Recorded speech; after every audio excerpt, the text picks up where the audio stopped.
Hey guys, so we've got episode of 963 of One Piece, and yeah, again, another great fucking episode of Wano. Like I don't know what it is, but ever since Wano hit these flashbacks, it's been absolute bang, bang, bang, heat of an episode after one heat of an episode after another, and okay, I guess just getting right into it. Obviously, the first thing to talk about is was the art and animation, which yeah, obviously again another insane effort on Toei's part in that regard.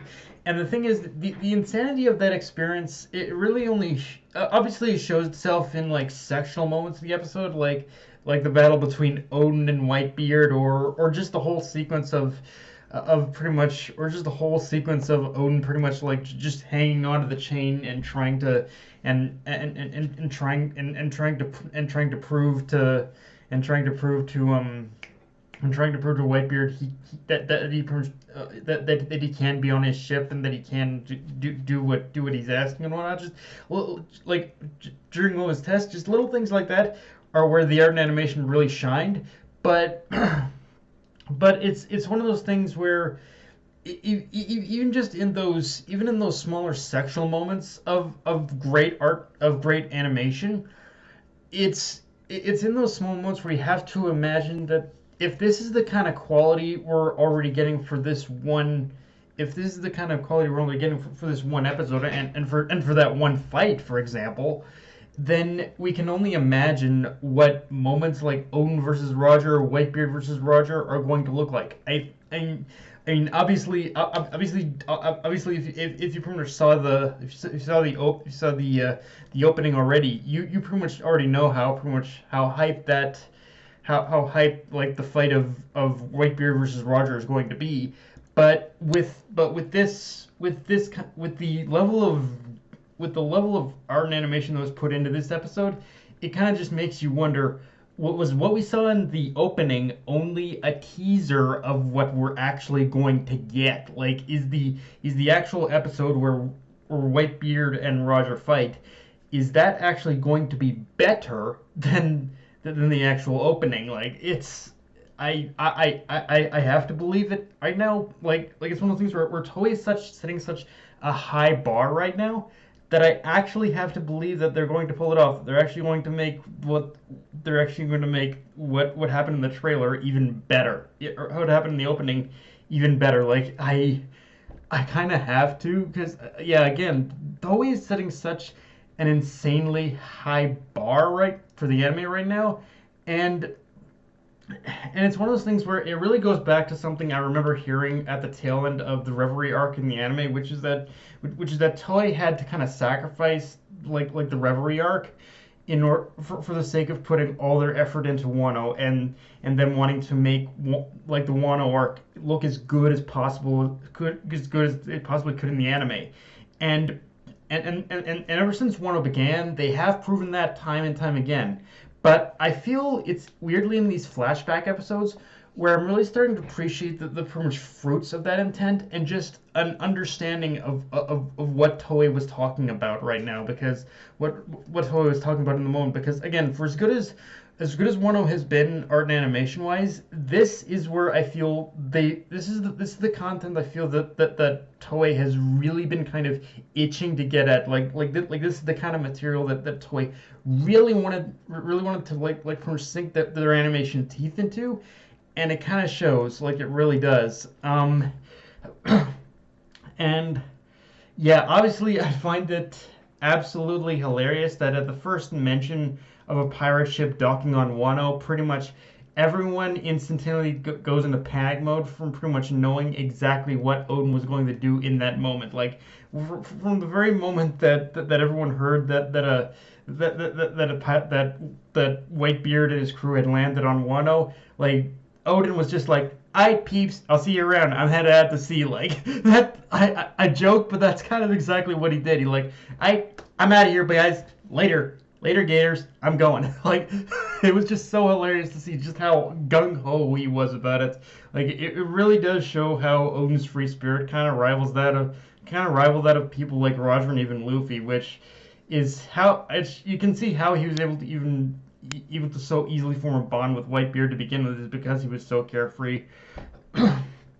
Also, the desire to join the desire to join Whitebeard, you can tell comes from a genuine place for Oden of feeling like he didn't know enough about the world, and felt he could always learn something new. I think for Oden, the whole thing of wanting to join Whitebeard's crew, it was of course to learn something new, but I feel that pretty much because he was so closed off from the rest of the world and didn't know much about it, he felt he couldn't really perform his duties as a leader all that great. So he wanted to go out to really learn more about the world. I think obviously it was obviously in part it was because he was such a free spirit, but I do think it was not enough confidence in his actual leadership abilities. I think as well to he wanted to learn more about the world to really truly be a leader. I also really like how we got to see certain members of the Yakuza 9, like Inuarashi and Nekomamushi, bond with the Whitebeard pirates even well, pretty much before even getting on board their ship, because it not only gives a little bit more of an in-depth perspective to what they had talked about on Zoe about their time on Whitebeard's ship, but also the pretty much bond that the Yakas that people like Inuarashi, Neko, Mamushi had forged with the bond they had forged with Whitebeard and his crew was already developed even before they joined, and that bond only grew stronger afterwards and beyond when they had finally joined. Um, and I love how it's just over the little things like sharing a meal together. It wasn't like anything big where you can really tell where the bond was already forming. It was just in the small moments, and I think that's what One Piece does best is when it focuses on just the smaller moments of how our characters bond. Of course, when the conversation switched back to the whole thing of Oda wanting to join Whitebeard, it's one of those things where you can kind of completely understand where he's coming from. When you pretty much consider what little we know about what happened with rocks and all that, it's it's easy to understand Whitebeard's argument for pretty much as good as it is to be like a lot of what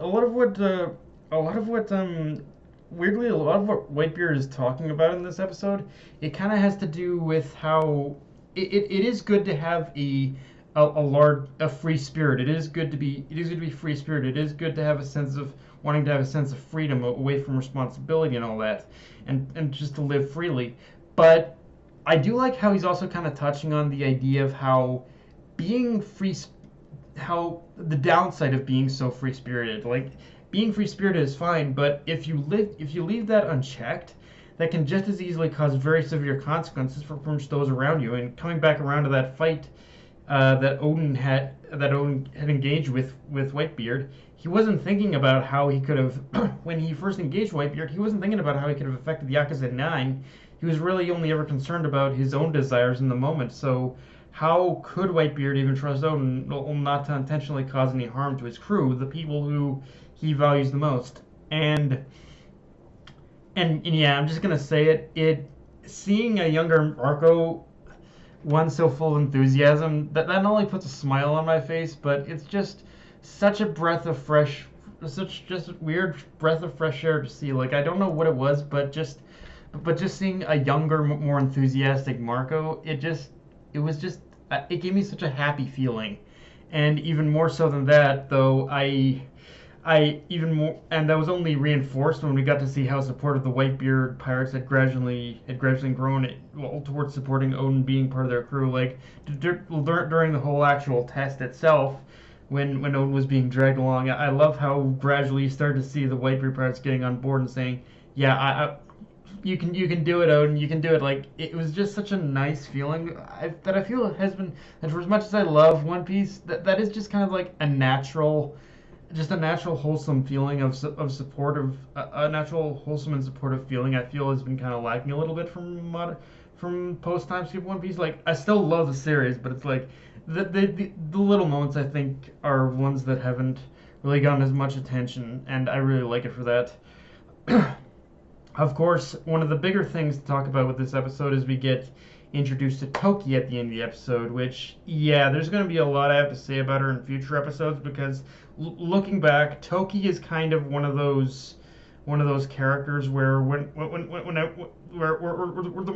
the first more I've thought about her powers and the application of it, I've realized just pretty much how much that Toki knows. Like even I didn't fully understand how much she knew until I recently considered a lot more of the application of her power, honestly. But let's just say from the idea that she was looking for a means to get to 1-0, that tells us that tells us a lot more to her story than that we're not seeing, and a lot of that does again tie back to her ability to send the Yakuza 9 into the future. So yeah, but yeah, guys, that's all I got for this review.